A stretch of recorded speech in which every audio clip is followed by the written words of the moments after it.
Distinguished ladies and gentlemen, it's full time at Old Trafford. Manchester United 3, Aston Villa 1. Unai Emery fell to another very woeful defeat at Old Trafford today. Michael Carrick, very good job, wonderful performance for Manchester United and a deserved victory. They kept knocking all through the first half. It was stalemate, nil-nil.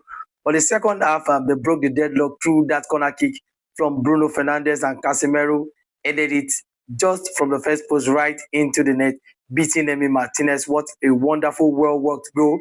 And few minutes later, Aston Villa got a leveler through Ross Barkley. That's a second goal in his second start in about 14 months. Very interesting goal. It was almost chalked off for offside, but it was inconclusive, deemed as by VAR. Very wonderful one. It was game on, but Kuma said, no, this is Old Trafford and we got to show you the stuff we are made of. Another wonderful assist from Bruno Fernandes against saw Kuma and scored that solo goal. She opened us the body and they scored that 1v1 goal.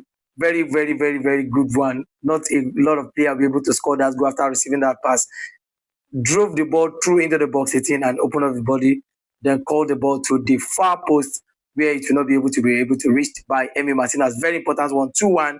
Sesko subbed on Umbuemo taking off, and in less than 5 minutes, Sesko got his goal, proving to be that super sub for Michael Carrick. I think that's the fourth goal he scored coming off from the bench in the Premier League.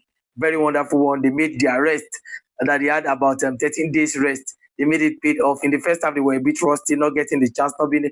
That's why I used to talk about set piece. When you keep finding options and finding ways to get a goal, you can't break the deadlock. That's where set piece comes into play. They scored that first goal from the set piece. Then other goals kept flowing in. Very wonderful one goal. Bruno Fernandes have made a very wonderful record as well for Manchester United player. The record held by David Beckham was 15 assists, the most for any Manchester United player in a season. Bruno Fernandes is currently on 16, and there is still about 8 games to go in this season. Very important one for Manchester United. Bruno Fernandes, very good goal in the game that saw Manchester United play 16 shots, 6 on target, and Aston Villa 9 shots, just 2 on target. That shows you that United at least control the ball better and had the best chances of the afternoon. Very wonderful one. Manchester United on 54 points, Aston Villa on 51 points, Chelsea 48 points, Liverpool on 48 points, having a game at hand, or Liverpool will be playing against Tottenham this evening. The title race, the race for the, not title race, but all of this for not even the title race, the race for the top 4 is on. Who, guys, tell me in the comment section, who do you think will be making up the remaining 2 teams from Manchester United, Manchester City and Arsenal to join up with the top 4 teams?